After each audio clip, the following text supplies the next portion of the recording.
Welcome to 90 Minutes with Neville Southall, a podcast about giving a voice to people who would otherwise struggle to make their voices heard. I'm your host, James Rogers, and we're here today with the big man himself, Neville Southall. Today's episode is about racial equity. We're going to be speaking to Emmy Onora, Race Equality Project Manager at Liverpool City Region Combined Authority, author of Pitch Black, The History of Black British Footballers, and co-author of Great Water Race Riots.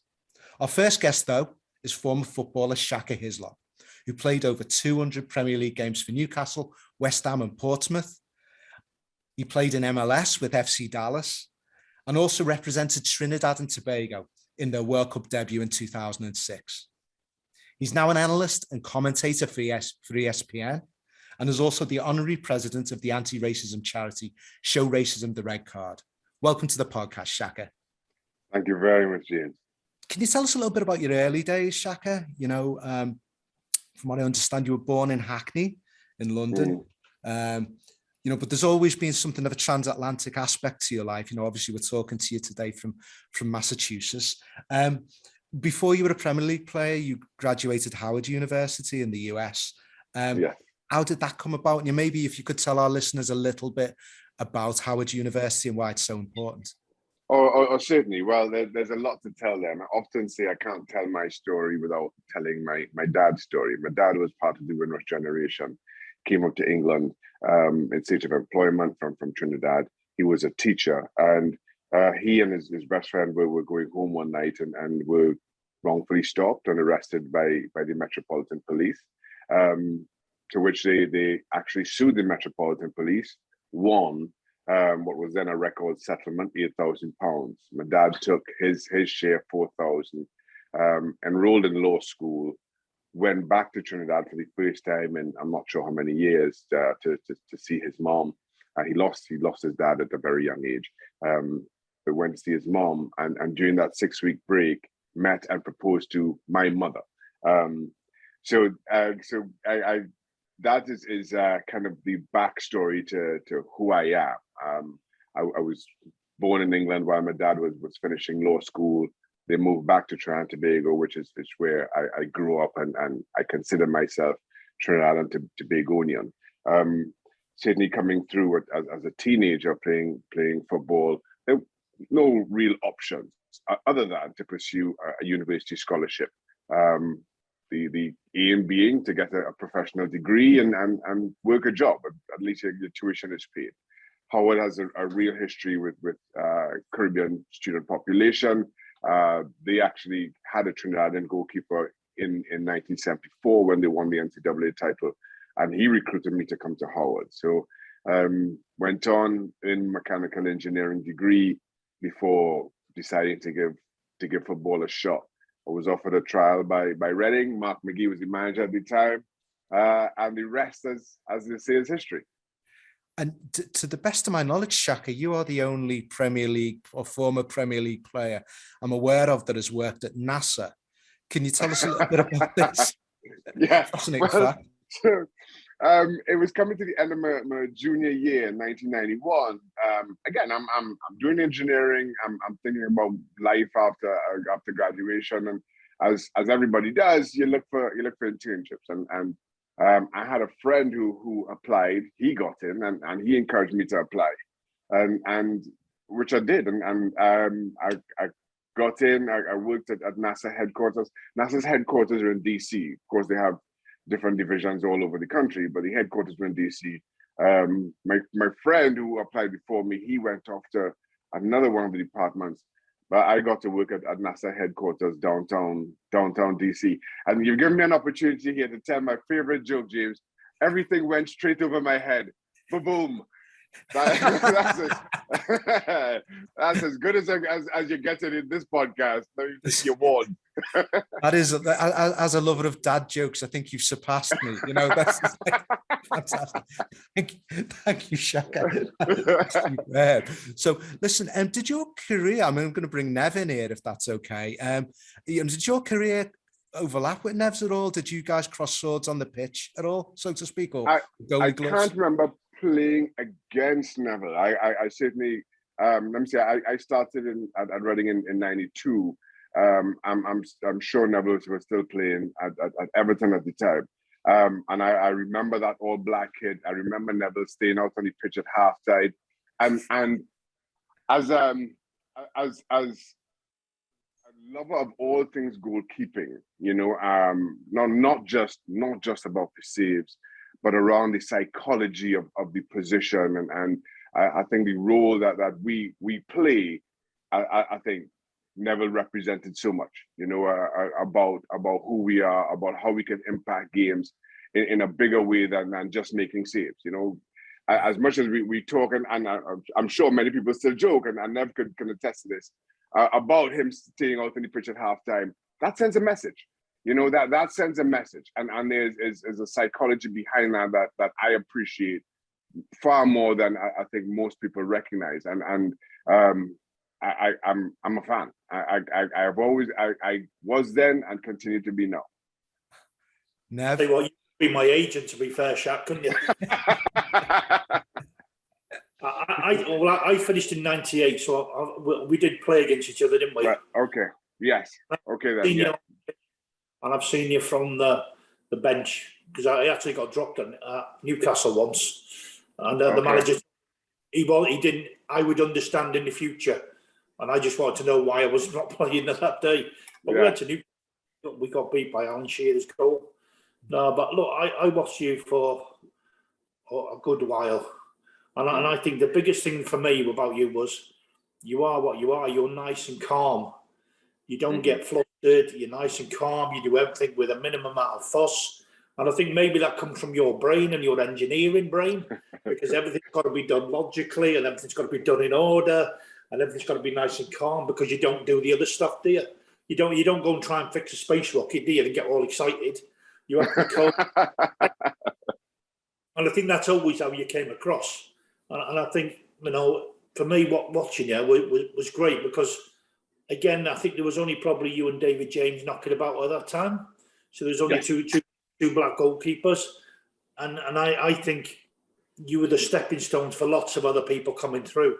So while you were doing your job at Newcastle, I think it was so important that you and David James were about, because it gave all the other black kids an opportunity and a role model to say, well, if you can do it, I can do it. And I think people don't realise how important you were.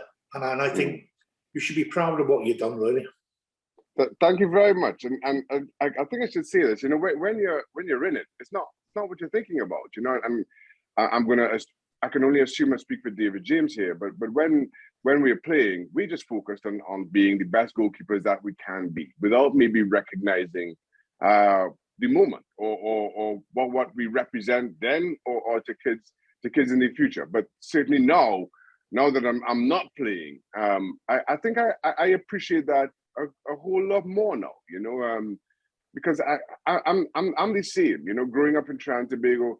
Nev, you and I were on a Zoom call with Alex Williams not so long ago, and I don't think when you're there, when you're in it, you do not recognize the impact that you're having. There's no way that Alex could have thought, when he's there representing Manchester City, he's having an impact on this little black kid halfway around the world. There's no way that's even on his mind.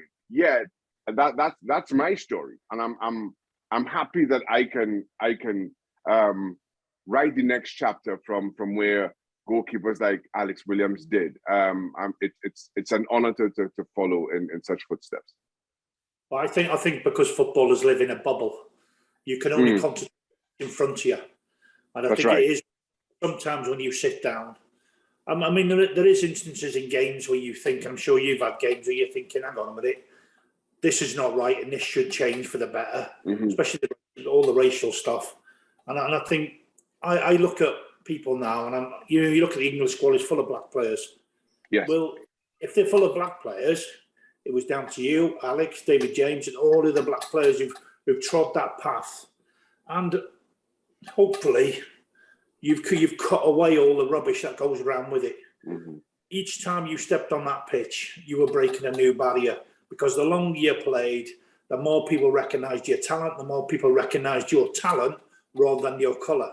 And I think it was so important for you to come through And I think it's just, people have got to realise what fantastic stepping stones you've become for future players. Thank you very much. Thank you. Shaka, can I ask kind of what your early years in British football were like, kind of how things progressed for you, kind of how you came through, what your experiences were like? Obviously, you were familiar with Britain already, but you know, haven't spent so much time here. But what was it like the early stages of your career here? Yeah, no, I didn't have much of a experience or recollection of England. I left my dad. I left when I was 2 years old. When my dad graduated law school. So I had absolutely no recollection of it at all. But coming back, I mean, outside of the usual, kind of, and again, you always have to kind of see this to put things in perspective. No cell phones, no internet. My family's halfway around the world. My girlfriend in college, I left behind in DC. I'm happy to report she's my wife of 26 years now. This life that I built for myself in Washington DC at Howard University, I left behind. And it is difficult, as I mentioned, for the reasons I mentioned, to kind of keep in touch. It's not like it was today. So there was that kind of social aspect to it, but my early experiences were good. I have to say, Reading, while I was on trial, I was offered a 2-week trial by Reading. I was put into Diggs, bed and breakfast. They just signed Phil Parkinson, who of course went on to represent Reading for so long and become a manager himself. And Parky was a perfect roommate for me. We didn't share a room, but we shared digs, because he was a couple of years older than me.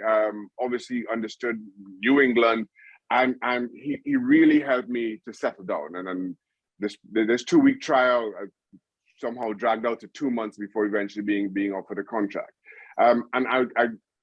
The toughest part for me was settling in, the demands of professional football, which I've not been used to. All of a sudden, I'm having to play and perform at 100% every single day, because in training, you really go at 100%. And I struggled with injuries early on. As I say, I struggled just kind of settling in socially, but eventually things kind of turned around, and it was the end of my first year that the goalkeeper Steve Francis was sold to Hartlepool, I believe it was, and Mark McGee called me in and said in no uncertain terms, "Listen, we can't afford to replace Steve Francis. You're a number one for this season. We're giving you that shot." And I played every game that season. We got promoted. So my experiences, to the short answer to that question, James, my experiences were pretty good. And I don't know if it's because we're playing in what was then the second division, what is now League One. I didn't have too much around racism. I never felt like the color of my skin was a factor. That kind of came a little bit later on. And kind of how did, in what ways did you experience that? Kind of how did it come about?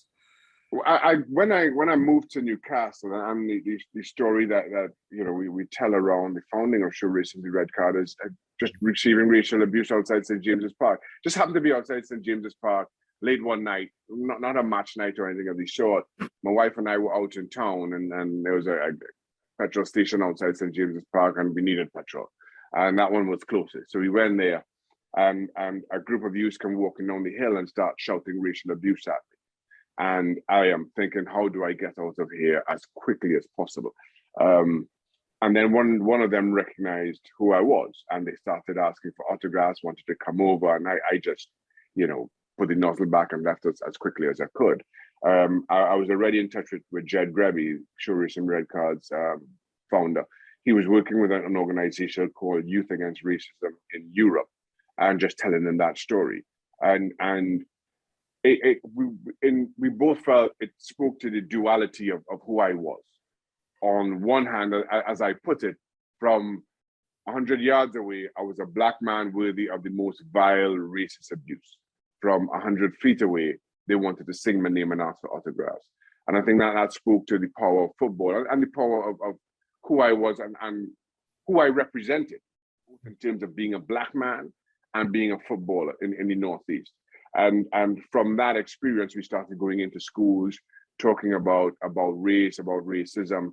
And as Neville attests, I always feel that football and certainly sport is the perfect vehicle for it. Here I am, a young man from Trinidad and Tobago, sitting 5 feet away from Philippe Albert from Belgium, Faustino Asprilla from Colombia, Nikos Dabizas from Greece. We've got players from Norway and Denmark and Georgia, every corner of the earth.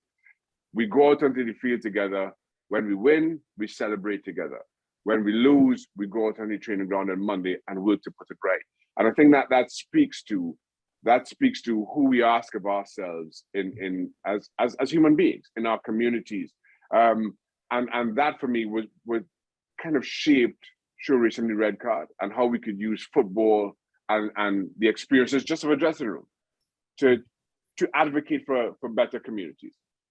So, Nev, I mean, you were also you were playing throughout this era as well. I mean, you know, so you saw what the environment was like of the 80s and 90s in football. I mean, do you want to kind of talk a little bit about that?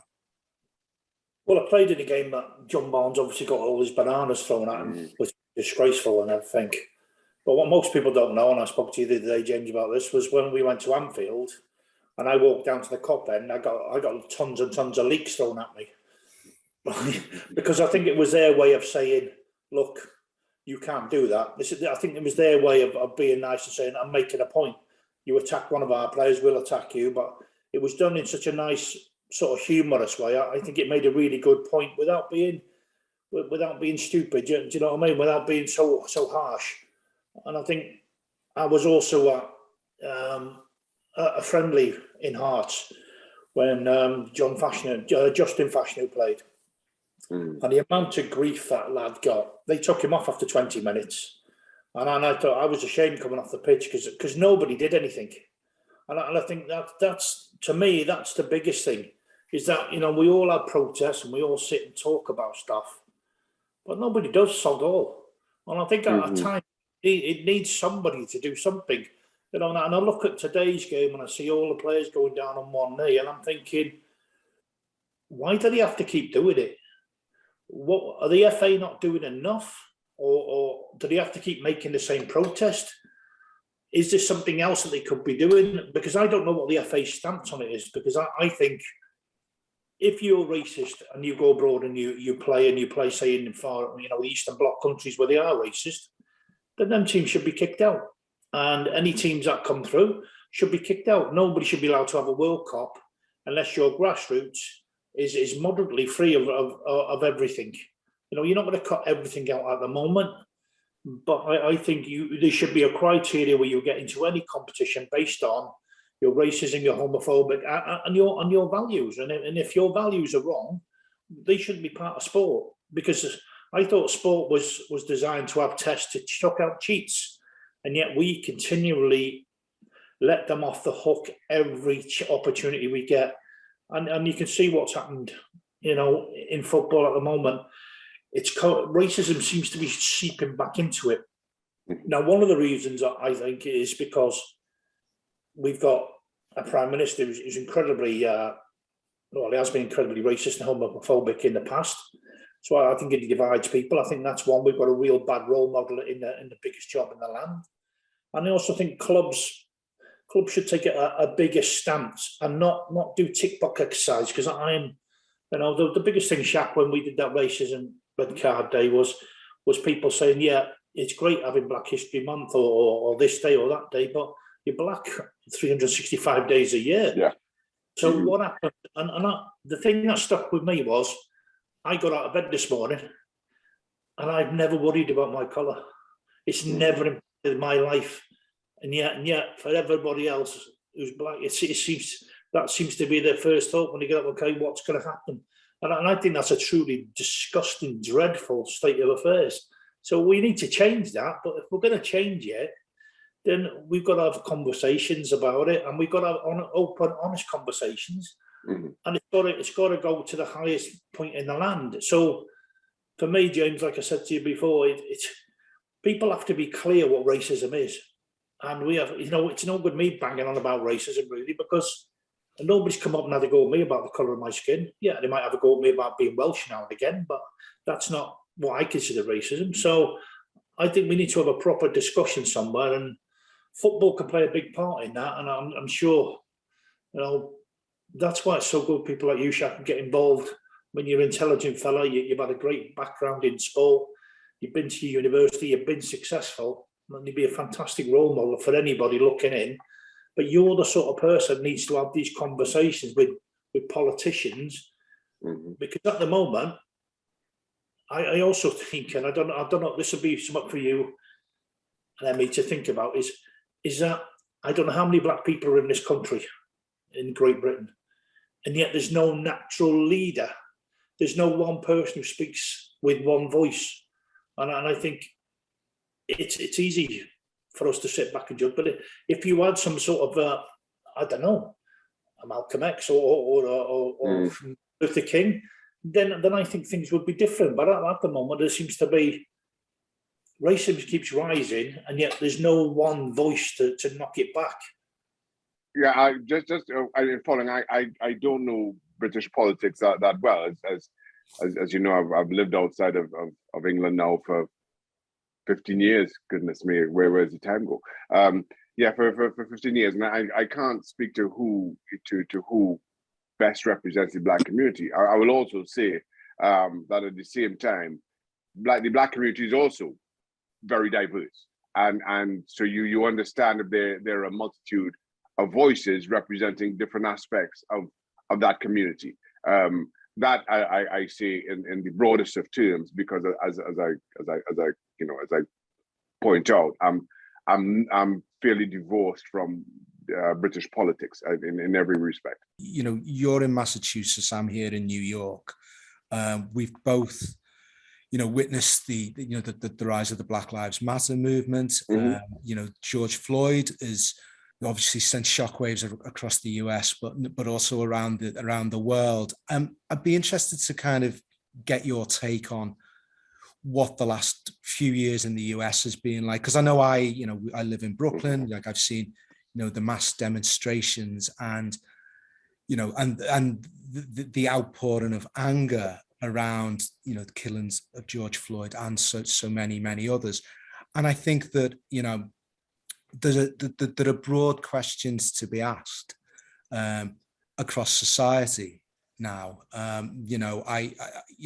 Nev talked about the John Barnes incident, which a game I was actually at as well as a fan, and seeing that sort of that brazen racism. And yet there are also, here in the US, there are aspects of society that are still so deeply troubling. I wondered what your perspective has been on that. Because it's been shocking to live through. Yeah, in many ways. In every way. I just wonder what your thoughts were. Well, I'll speak about my experiences first of all. Obviously, as the murder of George Floyd, May 25th, I believe, is the exact day, 2020.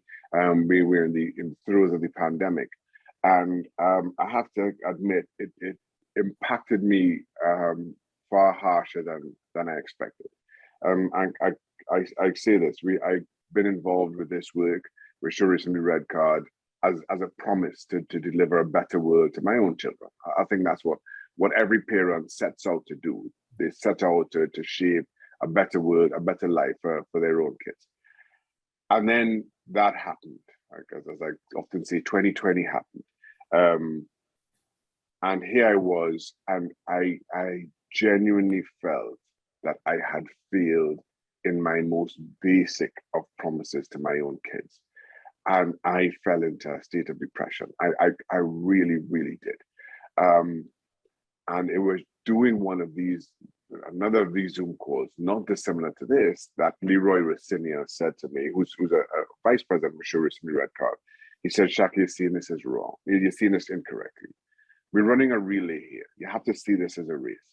We have to run our leg as best we can, as far as we can, and hand off the baton to the next generation in the hope that they complete the race. Give them, arm them with our own experiences, our knowledge, and trust that they can run the next leg, hope that they can finish it. And that really lifted me out of my depression. And I started doing more and more of these Zoom talks, being involved in the conversation. And I found real purpose. I found real purpose after weeks of being in a state of depression. It's the only time I can honestly say I felt depressed. So I don't mean to just bandy that word about for people who deal with that illness every single day, but that is genuinely how I felt. But it sparked a wider conversation, and we recognize this with our organization, with Sure Should Be Red Card, in the conversations that we've been having, not with just people who've supported us, not just with the schools where we always have, but a lot of corporate entities are now coming to us asking for employee training, and it's to Leroy's point, seeing this as a race. We're not quite sure where the finish line is, and we're not sure who will cross the finish line. I think it was also empowering, knowing that you have to have faith in that. Okay, we aren't going to deliver that perfect world that maybe we set out to, but we are going to make it a little bit better. And I'll speak for my own kids here. I recognize who they are. I recognize the incredible people that I have to credit my wife with raising. Understanding this world as it is today, the social media and the technology of today, I remain convinced that if they aren't running the last leg, they are going to move it very close to the finish line. And that for me has been how it's been how I have looked back on the last 2 years, how we are right now, and how I see what happened as being necessary, and being kind of a fuel to continue this race. Well, I think it goes back to the stepping stones. It's very similar to stepping stones, isn't it? People who forge ahead, obviously, are trailblazers for the people that are behind them. I'd like to know what Shaq thinks of the George Floyd movement, because when I spoke to Howie Gale, he said it was wrong to keep taking a knee. I think he said at the time. He didn't believe in doing it. So there is some black players who don't believe in doing it. I just wondered what his view on that was.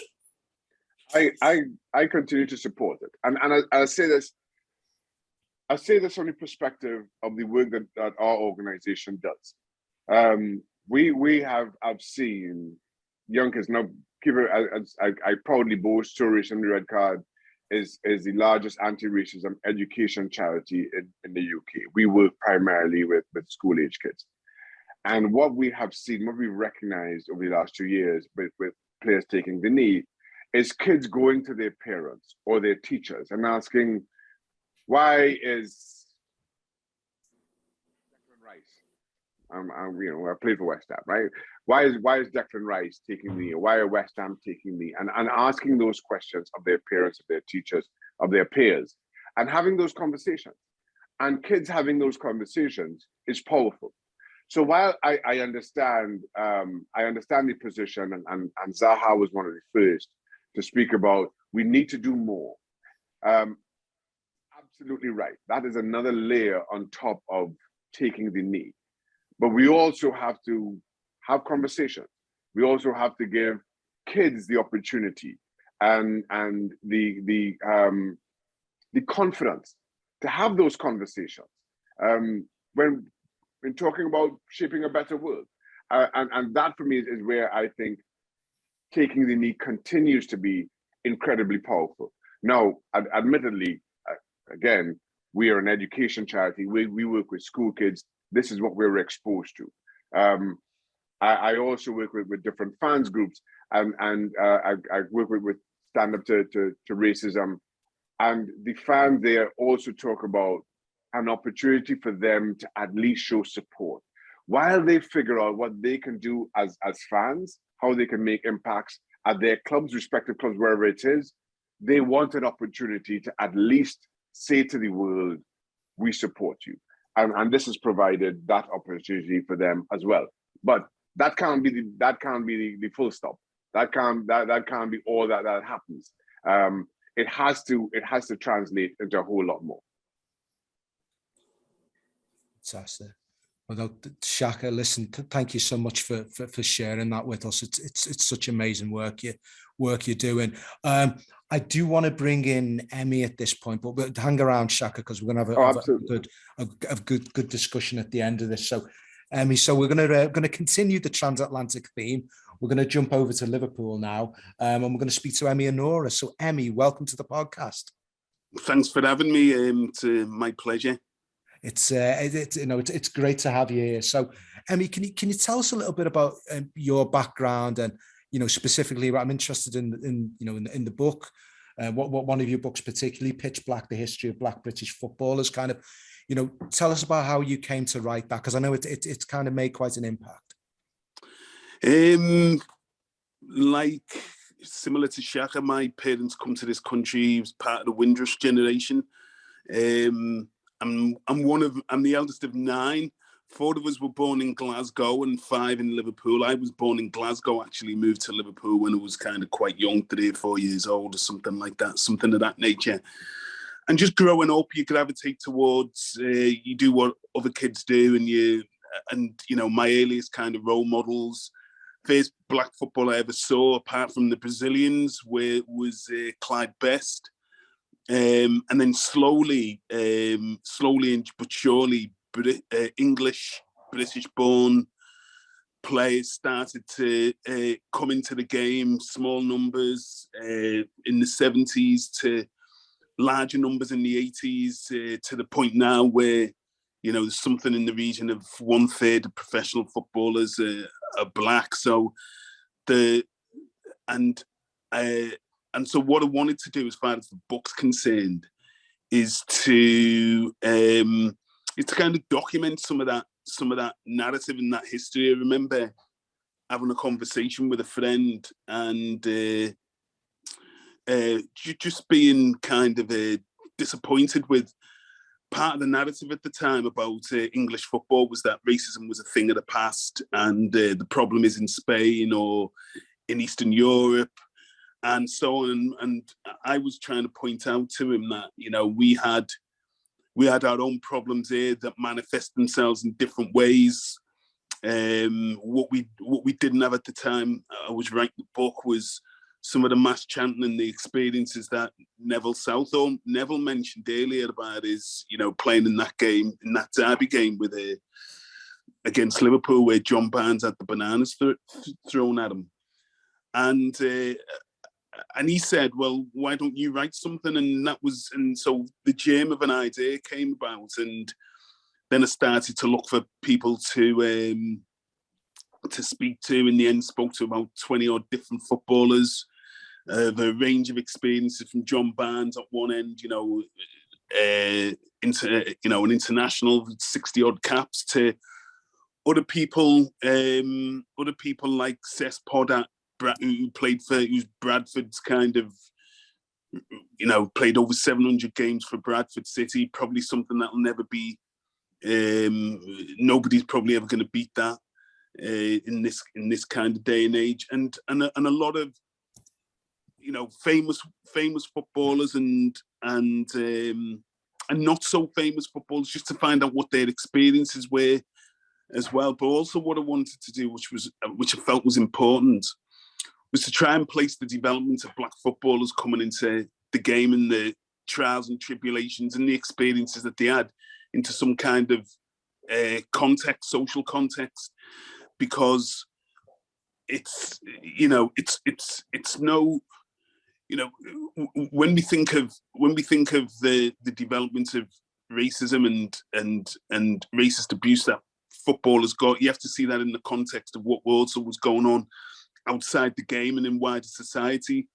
In the 70s and in the 80s, there was, the National Front and the British movement, and British National Party further on in the 80s used football as a means of organising and recruitment. They used to openly sell their newspapers and other paraphernalia outside certain grounds and trying to get a foothold amongst football fans. And that's part of the kind of backdrop to what was taking place at the time. And so just trying to put, some of that into kind of context, but also chart the development of football from, the 1970s up to the present day. I first seen Adi Coker and Clyde Best in a five-a-side in London. And I was about 14 at the time. We won a five-a-side tournament in North Wales. We had the finals at Wembley. Right. And they come walking on when he used to do the five-a-side. And do you know what struck me? It was the swagger and the confidence he had. That was abundantly clear. Mm-hmm. That they had such belief in themselves. And I suppose that belief must have carried them through because he must have got tons of stick. The thing I was going to ask you is do black women players get the same amount of abuse than the men? That's a great question. It's something I haven't looked at, and it's something I haven't studied. I suppose what's women, the experience for black women's football, it seems to be going backwards in terms of representation. I do remember, in the 80s and the 90s, there was quite a few black homegrown black female footballers. Of course, we had Hope Powell as well, who I always thought was, I saw Hope Powell play. She was a phenomenal footballer. And obviously she went on to manage England, to manage the England team, to put the structure in place that there is at the moment, so that you have to remember that Hope Powell didn't just manage the first team; she managed all the age groups as well underneath, and she put the structure in place for the success of the present team. But there were far more black women footballers at the time, and there's just less so now. So I think that the situation for women's football is quite different. I think it seems to be the case where I think it's too expensive for lots of young black women to participate in the game quite often. And I think, that's something like that's got to change.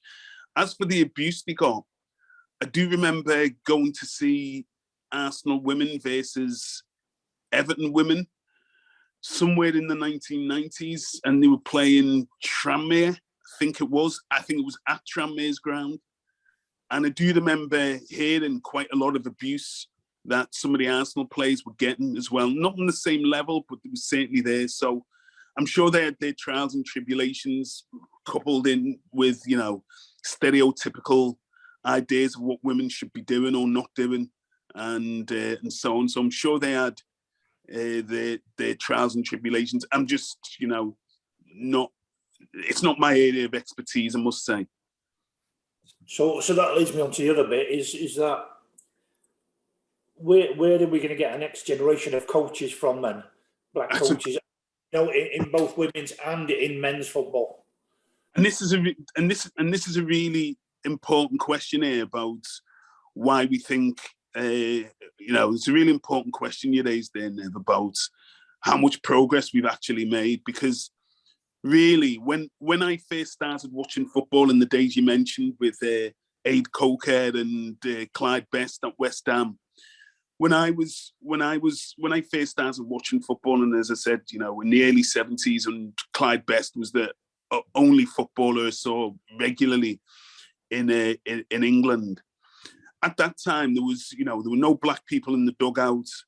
There were no black people. There were no black journalists. There were very few black people in the crowd. No black referees. No black administrators. Nobody in the boardrooms. Nobody presenting. Very few presenting on television programs. Very few journalists. And fundamentally, that hasn't really changed. Much of that hasn't really changed, to be honest. So here we are, 40, 50 years later, telling ourselves that we've made a load of progress. And the only progress we've made, I suppose, is that, players are allowed to play by and large without receiving certainly racist abuse at the crowd, in the crowd, or in stadiums. And so we still got a lot to do. That Black players' contribution only seems to be to the degree to which they can, score goals, stop goals, run up and down, etc. And there's no, with very few examples, there's just a dearth of, coaching opportunities for Black footballers. And if you speak to a load of guys who've retired from the game, took all their badges, are desperate to kind of, put something back into the game that gave them so much in a lot of cases, that it just, there's a lot of anger and frustration from a generation of people who really want to get the opportunity to coach and put something back into the game, and it's not happening. And I think as long as we have, one of the things, and I say this from work I've done in other areas, one of the things that is a game changer for leadership, for diversifying leadership, is if you have diverse recruitment panels and selection panels. If you've got a diversity of people who are involved in the decision as to who they hire and fire, then you're more likely to get opportunities for people, for diverse hiring as well. And once you've got, while you have middle-aged, largely middle-class white guys who are responsible for hiring and firing, they recruit in their own image. And if you have a diverse panel with a whole range of diversities of race, gender, class, sexuality, and so on, then you'll get diversity. That will reflect those whoever's hired and fired will reflect the diversity of those panels. And so once you have, and so that's the kind of fundamental reason why there's a dearth of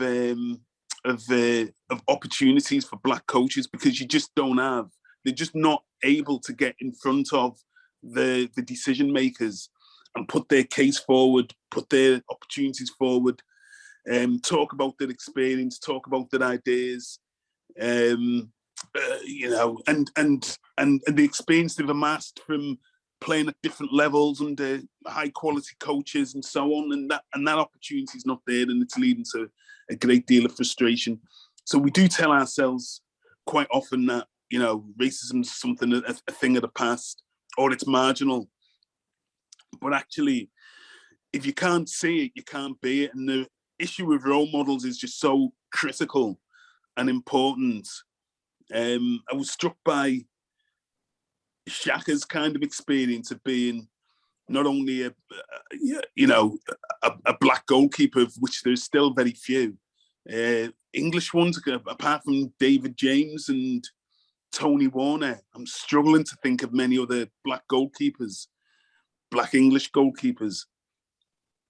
So I think that whole role model thing is really important, that you get an opportunity to see, because otherwise what happens is that Black guys come through the system, they get professional contracts, they have a playing career, but they do not think, because they don't see themselves represented, they do not think they're going to get a fair crack at a whip as far as getting coaching jobs is concerned. So that means, I think there must be less Black owners about. That might be one of the things. I can't think of many Black owners. The Venkeys at Blackburn, there's a handful. There's a handful of owners, and I think QPR is probably the best example, where you have a Black owner, and then and as a result of that, you have Black coaches, Black directors of football, and you just have a much more diverse kind of structure within the club. And I think you've kind of hit the nail on the head there, Nev, about the question of ownership. And although there's not many Black owners, that doesn't stop the boardrooms being diverse to be perfectly honest, and allowing a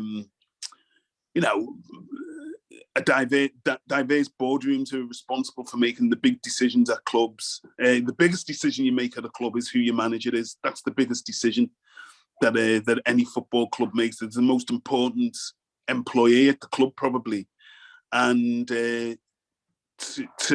and owners continue to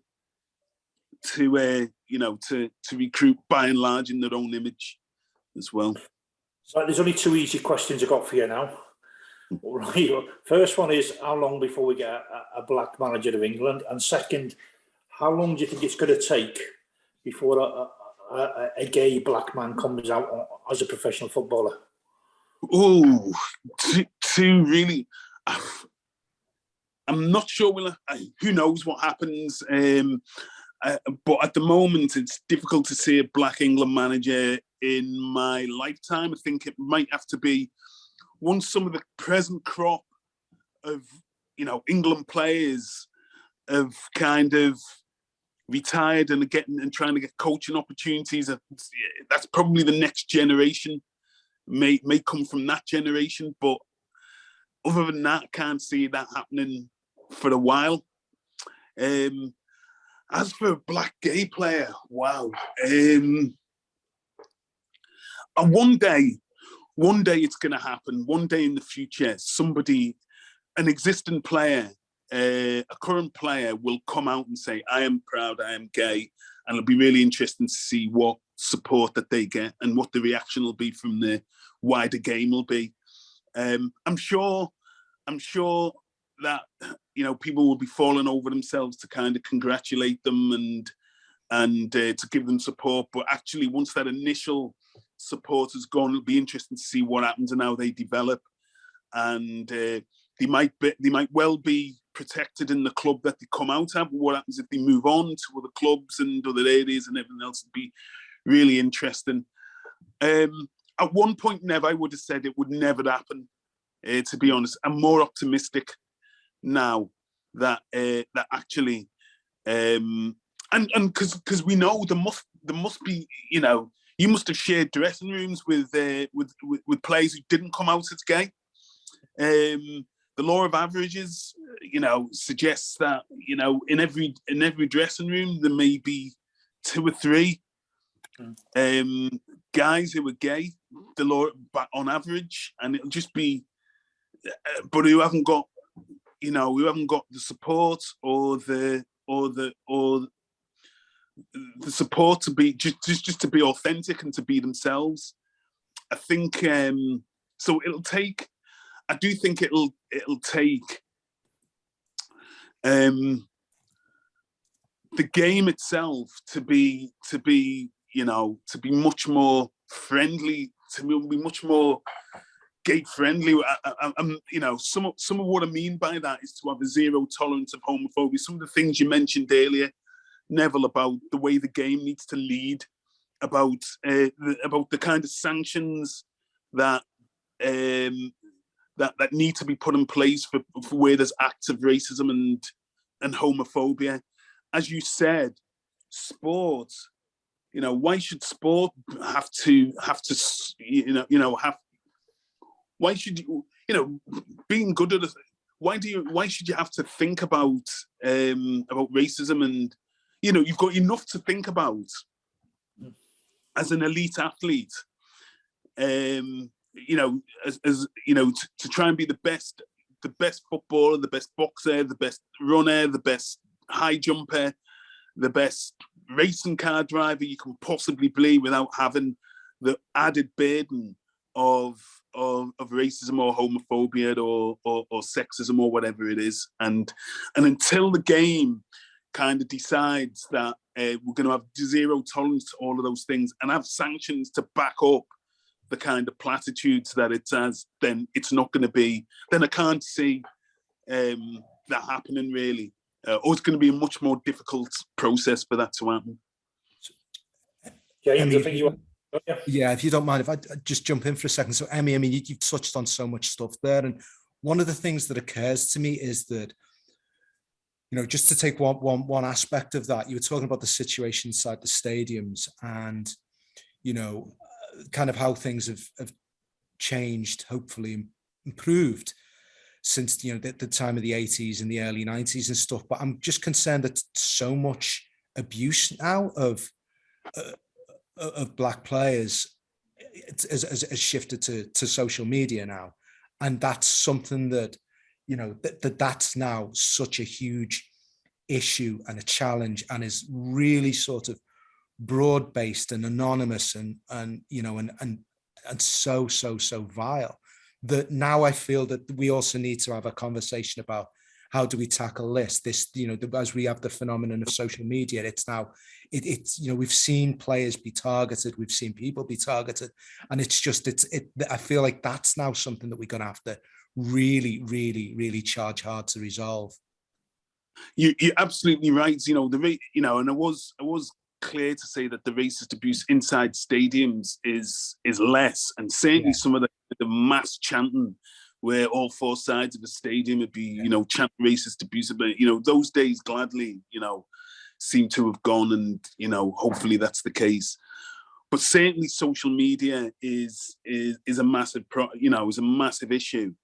And the abuse that's on it. And once again, I think it speaks to the thing that Nev talked about earlier about the sanctions. I mean, all of our big sporting bodies, certainly our football bodies have deals with some of the social media outlets where you can, I'm sure there's deals with the Premier League, so you can put stuff on social media and footage of games and highlights and all of that kind of stuff on social media. I know as soon as there's a clip of a football match that's shared on social media, that gets taken down really quickly because of deals that got with the Premier League about I don't know what it is, about deals about how you can show distribution rights and so on. That we know as well that I know that the abuse goes on in different parts of the world, but certainly we have laws that can deal with the abuse that goes on in this country, and they're not doing enough to do that. I don't think there's nowhere near enough done to kind of find out the IIP addresses, the IP addresses, and to track down people who are abusing people online. They not enough. And the other thing, I think as far as in this country is concerned, that's where the biggest problems arise, and I think that's where there needs to be real zero tolerance of it. And when it happens in grounds as well, closing parts of grounds as well. I guarantee if you closed a section of a ground where somebody shouted racist abuse, if you closed a section of a ground, for 2 or 3 games, fans would start to self-police. They would start to self-police. They would start to point out perpetrators to stewards and the police and so on. And fans would begin, and that's the best way of tackling it, where fans are saying, no, this isn't something we're going to tolerate. So I just think that that's one of the things they can do. But as far as social media is concerned, there just needs to be bigger sanctions to do this, because people feel they can say what they like, when they like. There are 2 areas where people can think they can say what they like. When they're in a crowd, they can behave and say what they like, when they like it, whatever they like, because they're part of the crowd and they think they're untouchable. And also behind social media as well. And when people feel, or behind the keyboard, and so when people feel that they can no longer do that, when there are proper sanctions put in place, then it'll stop. Thank you, Emmy. Thank you so much for that. I think Shaka's going to jump back in now. Yeah, I just wanted to say, and talking about social media, and first of all, I do not pretend to be an expert on social media. I'm not on there. I have a Twitter account that I haven't logged into for, I think, 3 or 4 years. I just haven't shut it down because I don't want anybody to take my name. It's my name. So I haven't permanently shut it down. But as far as some of the challenges around policing social media, racism on social media. I think we need to have a broad, open conversation. So, and I say this, I did a Zoom call recently where a lady I can't remember her capacity, but in terms of charging hate crimes on social media, she makes the point that charging a hate crime is a very difficult thing to do. So she and her law firm, they actually want the abuse to stay up because it gives them an opportunity to capture it. So while there was a lot of discussion around, well, you have filters and so as soon as something's posted, it's taken down. Here's this lawyer who prosecutes hate crime on social media, saying it's better for them if it stays up. And on that same core, we also had an officer from the Metropolitan Hate Crimes Division, and he said he was making the point that the statute of limitations in charging hate crimes on social media was 6 months. They were trying to pursue, with 6 months in the UK, they were trying to pursue a case, wrote to Twitter to get evidence of the hate crime. I mean, just, the information that they need to make the charge. Twitter didn't respond to them for 5 months. This is the Metropolitan Police, an official request that it took Twitter 5 months to respond, leaving the Metropolitan Police a month to try to put together with all the other business that they have going on. And God forbid, they have to go back to Twitter to get something else.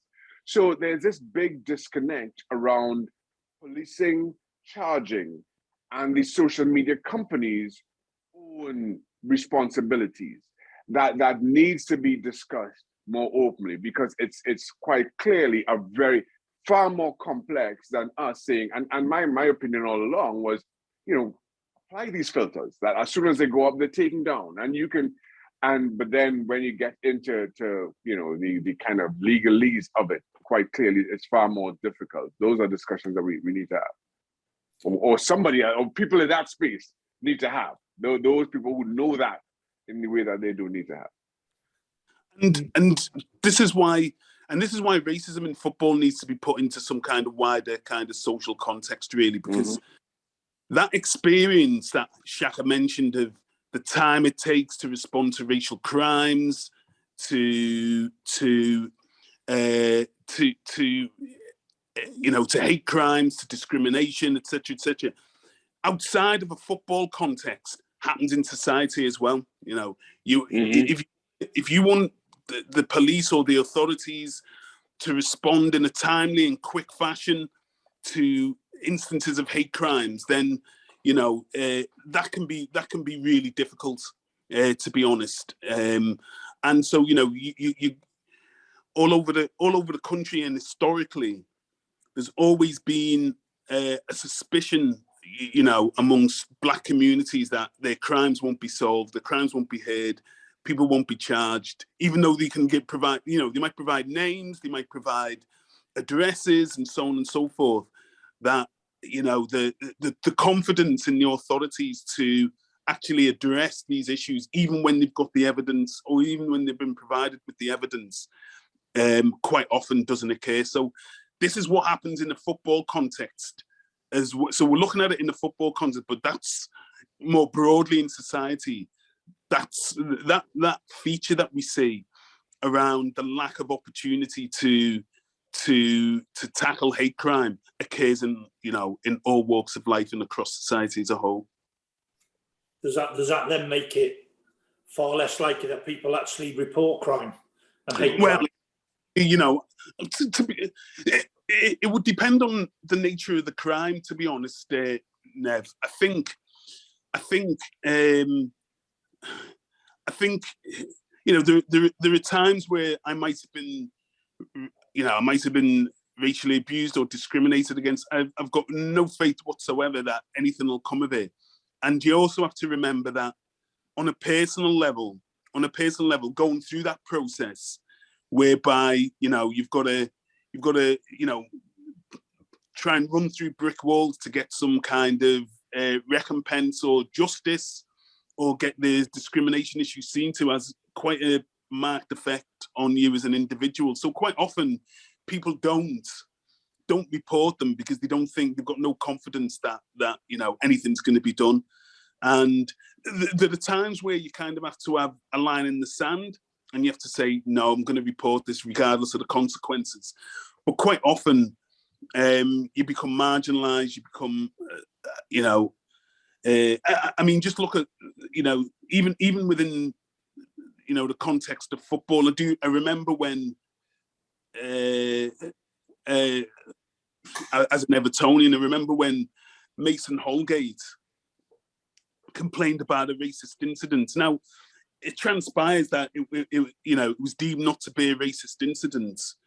But I do remember, and this was in a derby game. He complained that he'd been racially abused by a fellow pro. It turned out after an investigation that wasn't the case. But even in those circumstances, the abuse he got just for reporting something, is going to be a deterrent to anybody in the future trying to report any kind of hate crimes as well. See, I was told that if you report and you get a crime number, that's all you do. And then when they look at their figures at the end of the year, the police, if there's so many, then you have to take action. But if you don't report it, obviously them figures are going to be really low, so that their priorities are elsewhere. So the more you report stuff, because we've got something going on in some of the schools at times, saying that if you report it and you get a crime number, all them numbers add up, and eventually they have to do something about it. Which sounds fantastically easy, but it's obviously not, is it? No, it's true that we have to encourage the environment where people are encouraged to report hate crimes, because obviously there's a great deal of underreporting that goes on, so we don't really know the true picture of the level of hate crimes that exist because so much of it's underreported. And so obviously we have to create an environment where people are comfortable and confident that when they do report instances of hate crime, that they'll be taken seriously, and that they'll be investigated and so on. And most of the time, what people want is a recognition that, that they've been taken seriously, and that if people are found guilty, that there's appropriate sanctions being taken against them. That's kind of all they want with these things. So I think part of it as well, and it's all interlinked. Part of the problems are creating a climate where people feel confident and happy to report instances of discrimination and racism against them, and for those to then be investigated. If only a tiny fraction of hate crimes are being reported, then the authorities can say, well, it's not really an issue, it's not really a problem. There's not much to happen here, so we're not really going to resource this particular area of the work that forces have to do. And of course, their budgets are stretched, so they've got to respond to all kinds of things. But certainly, as far as hate crimes are concerned, there's very little. It provides them with an excuse not to put resources into them if there's a lot of underreporting going on. Thanks, Nev. Shaka, Emmy, it's been fascinating listening to you both. And something occurred to me when Shaka made a point when Nev asked about somebody who might be a spokesperson for the Black community generally within the UK. And what Shaka mentioned about the diversity of that Black community, I wanted to ask you about the BAME acronym, because of course that includes the Asian community as well. Mm-hmm. And what you both make of that term? Would you think is it a term you like? And what do you think about the Asian community and their place in football? Shall I go first? I'll say this: the BAME acronym is one that is new and fairly foreign to me. As I mentioned, I left England 15 years ago. And while I use it, I ask for direction. If this organization or this group, if they're okay with it, because I understand the acronym, I understand the concerns expressed around it, but as I say, it's fairly it's new to me. I'm you know, and I just kind of I'm guided by what space I'm in. So I'll leave it to Effie to expound. I think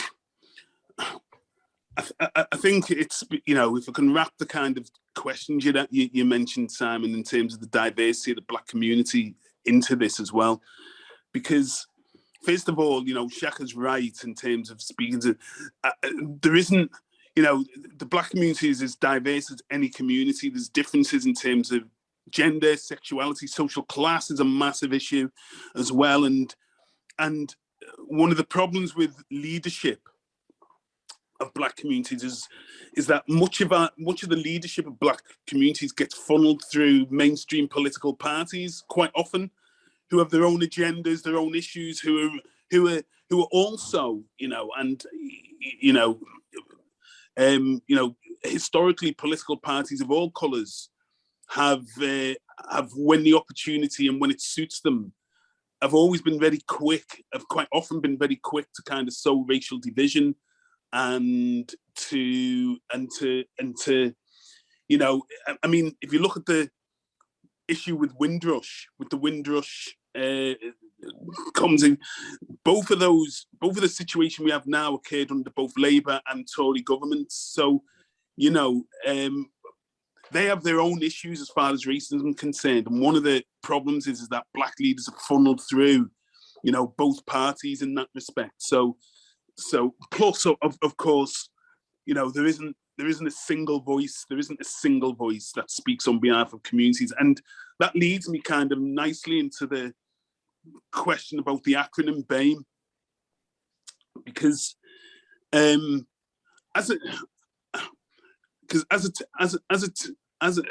the objection to it, you know, and I'll give my own opinion in a minute. The objection to it is because there is a massive diversity across all minority ethnic groups. So we have, you know, even with, you know, my heritage is Nigerian.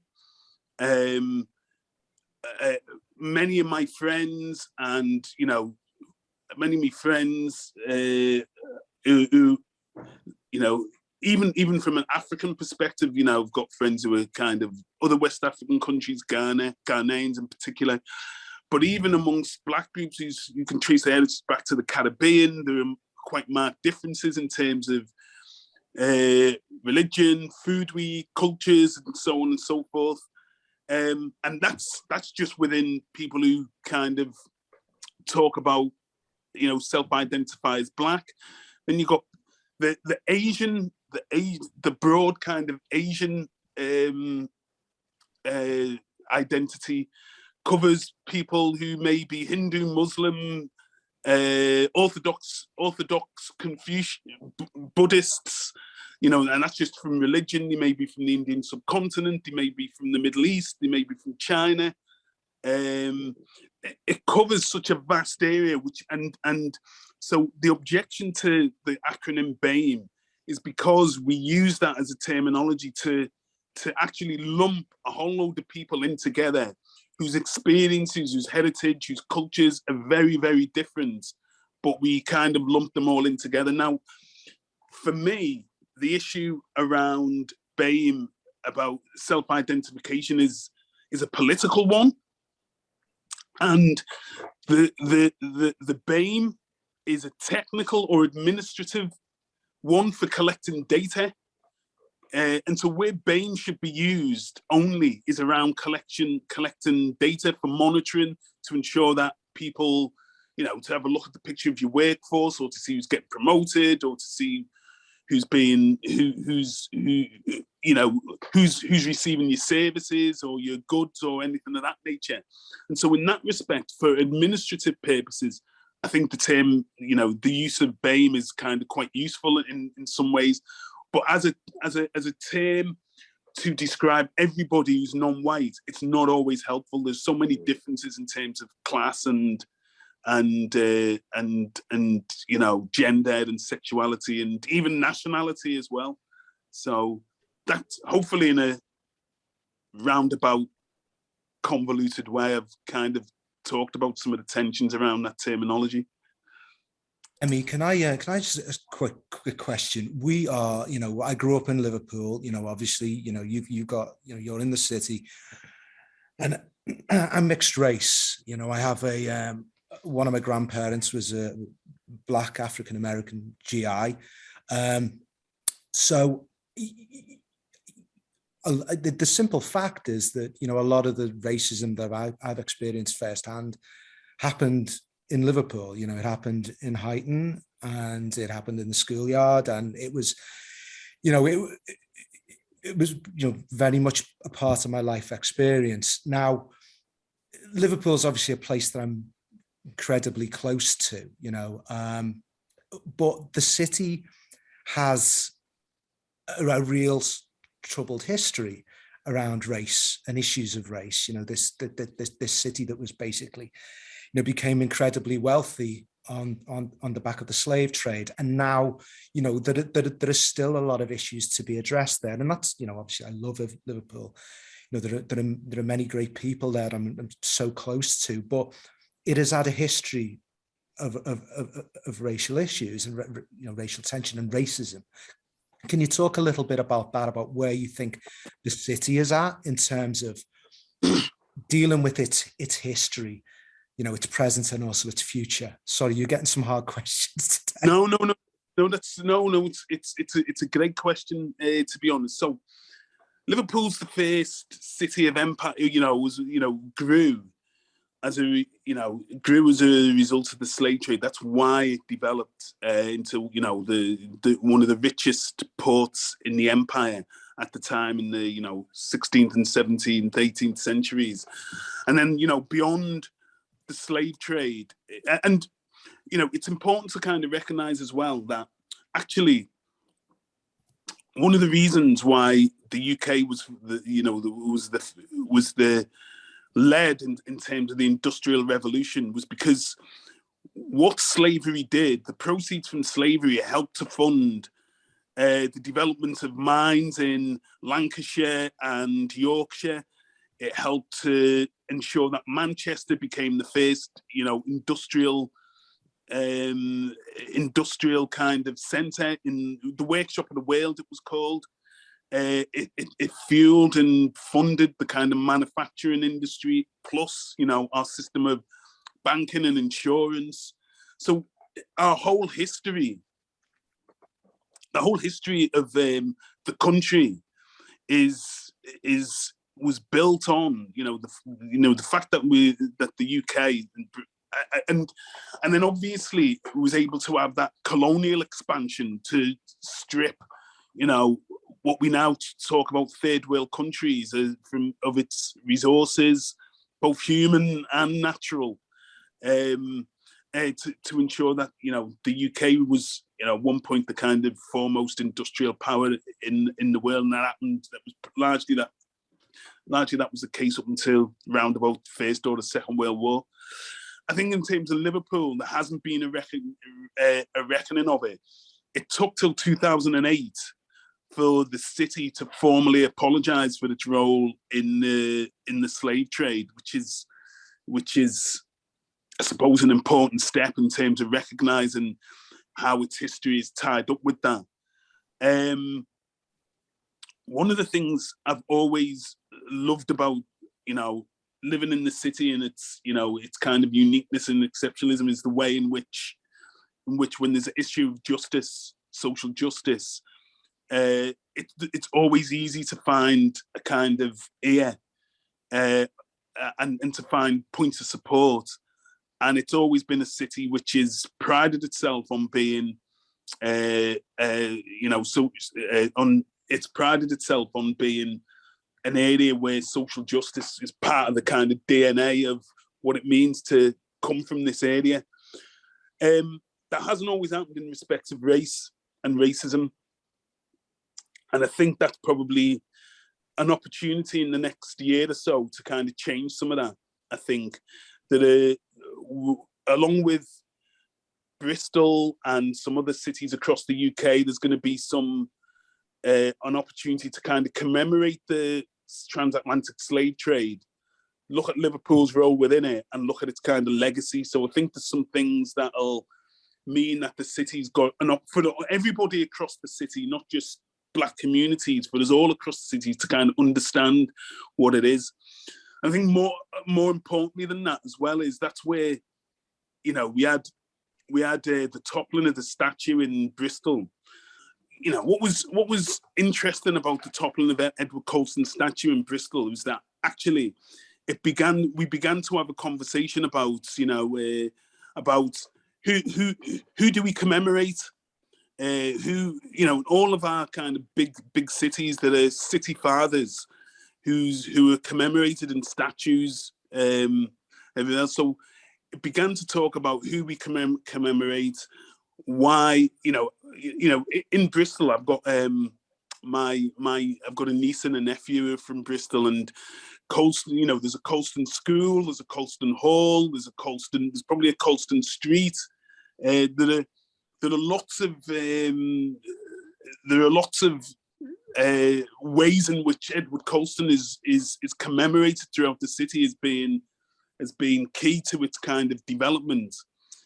But always the bit about his interest in slavery have always been hidden. And people wanted to uncover these histories, and there's an opportunity to kind of do that. And it also speaks to, you know, what we teach people in schools. Why is it that only part of the curriculum is taught in schools? Why is it that only that there's big parts of it that are hidden away from us?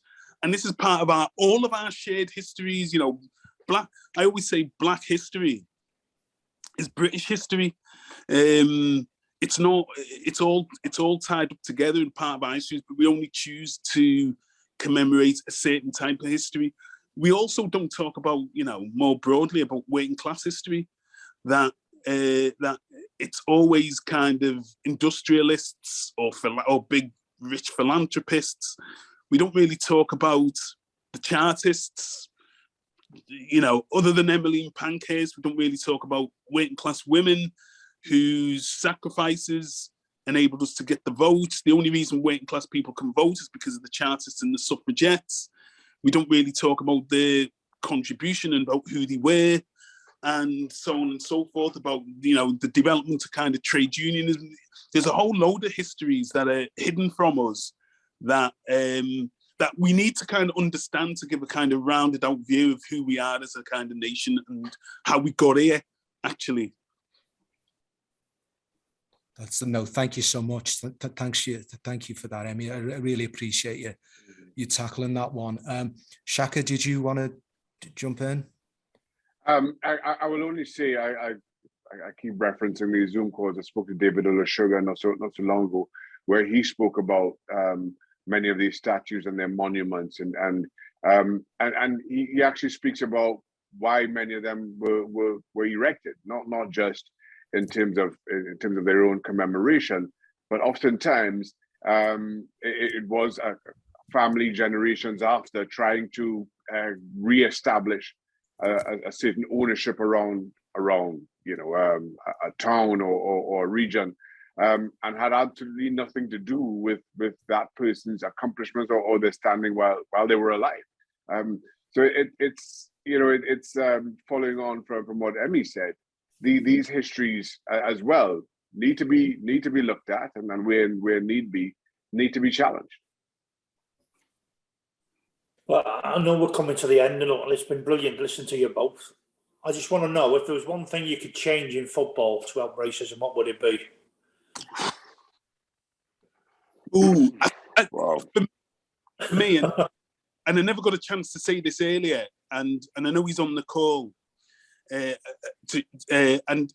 for me, Shaka's involvement in Show Racing the Red Card is so important, and it's difficult to underestimate.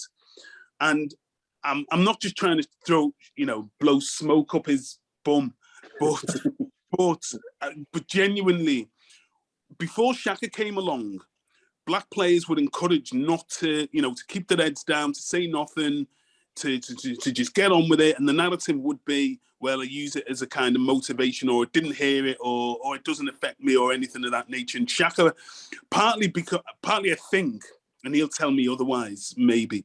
Partly, I think, because he didn't grow up in that footballing culture where you come through the ranks and you've got to keep your head down. He came from a culture where I presume he was, he was proud of his identity. And when there was an opportunity for someone to say this is wrong, and someone asked him to put his name to an anti-racist initiative, he was more than happy to do so.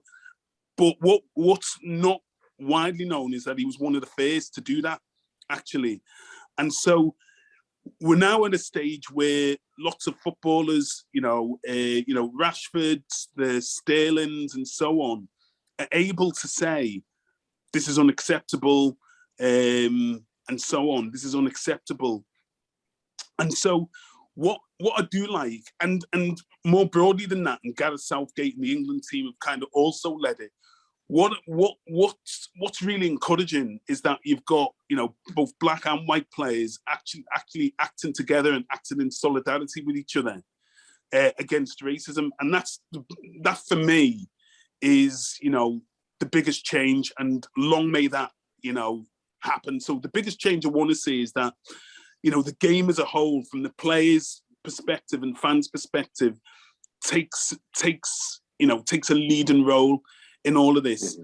And it also speaks to, more players being decision makers, more players being in boardrooms, more players, responsible for kind of hiring and firing as kind of key stakeholders in the game. Footballers in general, with one or two exceptions, are just asked to play and not to do anything else. And I just think that needs to change. So that would be my, desire for the future, for black and white players to come together to tackle some of the kind of key issues, and for them to lead the debates and to lead the, what happens. It's already well having, but I'm not here to attack billionaire football owners. I mean, I'm sure lots of people have got their likes and dislikes and their issues about that, but it's about having, it's a game, fundamentally it's a game for fans and footballers. In essence, fans and footballers started the game and they'll always be involved, and they're the kind of key stakeholders. And I just think once those groups are at the forefront of what it means to play football or to be a footballer and to love the game and to take the game forward, those people need to be in the kind of forefront of it. That would be my take on it. I'm going to come from a slightly different direction. I would like to see football leadership recognize their responsibility and the importance of this game. And when I say football leadership, I'm going to the very top, whether we talk FIFA, UEFA, down to the FAs. For me, as much as FIFA trying to paint this game as paint themselves as being the key holders of football, there is and make football and sport this kind of I want them to recognize the importance of it outside of the financial value that it brings to them and to others. Listen, finance is important to get a lot of these to have a lot of these changes made. But FIFA has to step away from this. We don't get involved. We're not a political organization, because we all know that that's not true, because when needed, they can act. For me, there's absolutely no reason that the last and the upcoming World Cup should have been and should be hosted by two countries with the human rights records that both Russia and Qatar have. They have to be prepared to act firmly and strongly on not just racism, on so many of these societal issues. I think their reluctance to do so encourages others further down the footballing food chain to similarly just pass the buck, to neglect their own responsibilities, and then that broader responsibility for the game at the feet of the players and the fans. And don't get me wrong, players and fans are happy to take that up. but I don't feel that should be our primary responsibility. Players just want to go out and play. Fans want to go out and support their clubs. I think it's time for us to ask our football leadership to truly lead. Well, I think they're both absolutely spot on, and I think listening to both of them, I think it's just been a pleasure, and I hope conversations like this take place at the highest level, because we need change, and I think there's no two better examples of great humans that we've had on this morning. Yeah, absolutely, 110%, Nev. So a big thank you to everyone who's joined us today. Big thank you to Shaka Hislop. Thank you to Emi Anura. Thank you to Simon Hart. Thank you to the man who brought us all together, Neville Southall. I'm James Rogers. I'm the host of 90 Minutes with Neville Southall. Thank you so much for listening to us and watching us today. Look out for our next episode.